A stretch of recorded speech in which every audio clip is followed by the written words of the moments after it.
Greetings of the day. నేను మీ జ్యోతి psychologist from Vijayawada.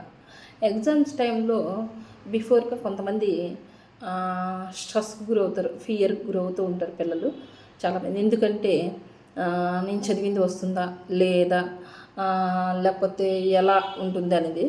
అది ఒకటి, నేను హాల్ టికెట్ తీసుకెళ్ళానా లేదా అని అది కూడా ఉంటుంది. కంపల్సరీగా ఎగ్జామ్ హాల్కి వెళ్ళేటప్పుడు పీస్ఫుల్గా వెళ్ళండి. బయలుదేరే ముందు హాల్ టికెట్ ఉందో లేదో సరి చూసుకోవాలి, కంపల్సరీ చూసుకోండి. ఎక్స్ట్రా పెన్స్, పెన్సిల్స్, స్కేల్స్ ఇవన్నీ పెట్టుకున్నామా కూడా చేసుకోండి. ఎందుకంటే మనం తీసుకెళ్ళకుండా పక్కన వారిని కొంతమంది ఏం చేస్తారంటే ఒకే పెన్ తీసుకొని వస్తారు, పెన్ తీసుకొని వచ్చి పక్క వాళ్ళని డిస్టర్బ్ చేస్తూ ఉంటారు. అలా డిస్టర్బ్ చేయవకండి. ఎందుకంటే మీకు మీ టైం ఎంత విలువైనదో ఎగ్జామ్ టైంలో వారికి కూడా వాళ్ళ టైం అనేది చాలా విలువైనది ఎగ్జామ్ టైంలో. ఎందుకంటే 1 మినిట్ పోయినా ఒక మార్క్ పోతుందేమని వాళ్ళు ఆలోచిస్తారు, మీరు ఆలోచించాలి. అది పరీక్షా కేంద్రానికి వెళ్ళేటప్పుడు కంపల్సరీగా హడావుడిగా వెళ్ళకుండా ఒక అరగంట ముందుగానే వెళ్ళండి, బయలుదేరండి. చాలా ప్రశాంతంగా కూల్గా ఎగ్జామ్ హాల్లోకి వెళ్ళాలి కంపల్సరీగా.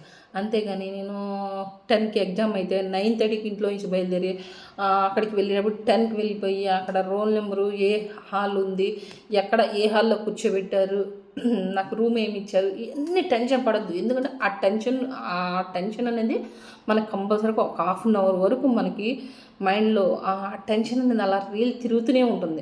టైం అయిపోయింది, నేను లేట్గా వచ్చాను, లేట్గా అయిపోయింది, ముందుగా బయలుదేరితే బాగుండు. ఇలాగా మీరు ఆ స్ట్రెస్ అనేది అలా మైండ్లో ఒక ½ వరకు మీకు అలా ఉండిపోతుంది. అందుకని ½ వరకు డిస్టర్బ్ అవుతారు, మీరు ఎగ్జామ్లో డిస్టర్బ్ అవుతారు. అయితే ఆ ఎగ్జామ్ హాల్లోకి వచ్చే ముందు కూడా మీరు కంపల్సరీగా 1 అవర్ బిఫోర్ అసలు ఎగ్జామ్ హాల్లోకి ఎంటర్ అయ్యేటప్పుడు బుక్ అనేది చదవద్దు. ఫస్ట్ ఇది తెలుసుకోండి. చాలామంది ఏం చేస్తారంటే పేపర్ ఇచ్చే వరకు కూడా బుక్ చదువుతుంటారు. అప్పుడు ఏమవుతుంది, వచ్చిన క్వశ్చన్స్ ఆన్సర్స్ కూడా మర్చిపోతాం. అలా చదవద్దు కంపల్సరీగా. అలా చదవటం వల్ల ఏంటంటే మర్చిపోతాం మనం. అలా చదవకుండా పీస్ఫుల్గా ఉండండి, ఫ్రెండ్స్తో చిట్ చాట్ చేసుకోండి, మాట్లాడుకోండి, సరదాగా ఉండండి. అంతే. అంటే మనం ఎగ్జామ్ హాల్లో ఉన్నామని ఒక మైండ్లో ఉండాలి, కానీ సరదాగా ఉండండి. అలా చేస్తే కనుక ఆ స్ట్రెస్ నుంచి బయటకు వచ్చేస్తాం కంపల్సరీగా. అయితే ఇప్పుడు ఎగ్జామ్ హాల్లోకి ఎంటర్ అయిపోయాక మనం ఎగ్జామ్ స్టార్ట్ అవుతున్నప్పుడు చాలామంది ఆన్సర్ పేపర్ రాసేటప్పుడు కూడా చాలామంది స్టార్ట్ ఉండగానే మధ్యలో టెన్షన్ పడిపోతారు. ఆన్సర్ పేపర్ వద్దు, టెన్షన్ ఏమొద్దు, కూల్గా కూర్చోండి. ఆ క్వశ్చన్స్ ఏంటో చూడండి, దాన్ని అనలైజ్ చేసుకోండి. చేసుకుంది మొత్తం చూడండి. మొత్తం అనలైజ్ చేసుకున్నాక ఆన్సర్స్ రాయటం స్టార్ట్ చేయండి. ఆన్సర్స్ ఎలా రాయాలి, రాసేటప్పుడు కాస్త నీట్గా హ్యాండ్ రైటింగ్ మంచి నీట్గా ఉండేటట్టు రాయండి. దాన్ని మధ్యలో సైడ్ హెడ్డింగ్స్ పెట్టడం, కంపల్సరిగా అండర్లైన్స్ చేయటము, ఇలాంటివి చేయండి. కొన్ని పేపర్లో ఏం చేస్తారంటే కొట్టేస్తే మీకు ఏదైనా ఇదవుతుంది అనుకుంటే ఒక చిన్న లైను ఆ పారాగ్రాఫ్ కానీ ఒక లైన్ మాత్రమే గీయండి. అంతేగాని చాలామంది తిట్టడాన్ని రఫ్ చేసేసి అలా చేస్తారు. దానివల్ల మనకి అంటే పైన కరెక్ట్ ఏదైతే ఆన్సర్ రాస్తామో దానికి కూడా వీళ్ళు కొట్టివేశారు కాబట్టి రాంగ్ ఆన్సర్ ఏమని మార్క్స్ పోతూ ఉంటాయి. అలా చెయ్యొద్దు అసలు కంపల్సరిగా. మీరు కంపల్సరీగా ఎగ్జామ్స్ వెళ్ళేటప్పుడు అస్సలు ఎంత హ్యాపీగా వెళ్ళాలంటే అంత హ్యాపీగా. స్ట్రెస్ అనేది పెట్టుకోవద్దు ముందు మైండ్లో. స్ట్రెస్ అనేది పెట్టుకోవడం వల్ల మీకు ఇబ్బంది పడతారు.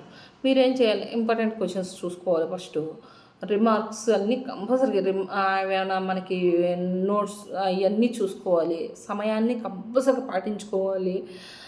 అన్నీ చేసుకుంటే మనం ఎగ్జామ్ హాల్లోకి హ్యాపీగా వెళ్ళచ్చు. అంతేగాని ఎగ్జామ్ హాల్లోకి వెళ్ళేటప్పుడు ఇంకొకటి, ఒక వాటర్ బాటిల్ కూడా తీసుకువెళ్ళండి. మనకి ఏమవుతుంది, ఆ స్ట్రెస్ లెవెల్కి మనకి ఏమవుతుంది, ఆక్సిజన్ లెవెల్స్ తగ్గిపోతూ ఉంటాయి. ఆక్సిజన్ లెవెల్స్ తగ్గిపోతున్నప్పుడు మనకి ఆవిలింతలు అనేది వచ్చేస్తాయి. ఆవిలింతలు వచ్చినప్పుడు మనకి అప్పుడు ఏమవుతుంది, నిద్ర అనేది వస్తున్నట్టు ఉంటుంది, మనకి ఇంట్రెస్ట్ ఉండదు, సబ్జెక్ట్ మనకి రాయాలని ఇంట్రెస్ట్ ఉండదు.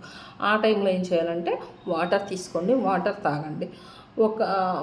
ఒక చిప్ వాటర్ తాగేసి మళ్ళీ ఎగ్జామ్ రాయటం స్టార్ట్ చేయండి. మళ్ళీ అలా అనిపిస్తున్నప్పుడు కూడా మళ్ళీ వాటర్ తాగండి. కంపల్సరీ డిహైడ్రేట్ అవ్వకుండా ఉంటారు. ప్లస్ వాటర్ మీ ఆక్సిజన్ లెవెల్స్ని కూడా కరెక్ట్గా మీకు వాటర్ అందిస్తూ ఉంటుంది. ఇంకా బాగా వాటర్ తాగినా మీకు స్ట్రెస్ లెవెల్స్ తగ్గట్లేదు, ఇలాగే మీకు ఆవిలింతలు వస్తున్నాయి, బాగా హెడేక్గా ఉంది, నాజియా వామిటింగ్గా ఉంది, లేకపోతే కడుపులో నొప్పిగా ఉంది, చాలామంది ఇలాంటి చెప్తూ ఉంటారు కంప్లైంట్. ఇలాంటివన్నీ కూడా మీరు ఏం చేస్తారంటే మీరు అలాంటి ఫీల్ వచ్చినప్పుడు ఒక 2 మినిట్స్ 1 మినిట్ అంటే మీరు ఒక క్వశ్చన్ రాశారు, ఒక 10 మినిట్స్కి ఒక 1 మినిట్ 2 మినిట్స్ కళ్ళు మూసుకొని కాస్త శ్వాస మీద ధ్యాస పెట్టండి. అంటే శ్వాసని ఇన్హేల్ చేయండి,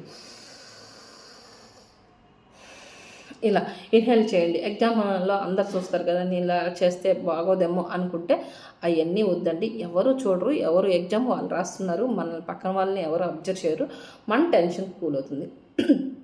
ఇవన్నీ ఇలా ఉంటే ఇంకొక టిప్ ఏంటంటే, మీకు ఎగ్జామ్ హాల్లో బాగా ఇలా టెన్షన్ ఉంటే ఒక రోపు వైపు పైకి ఇలా చూడండి.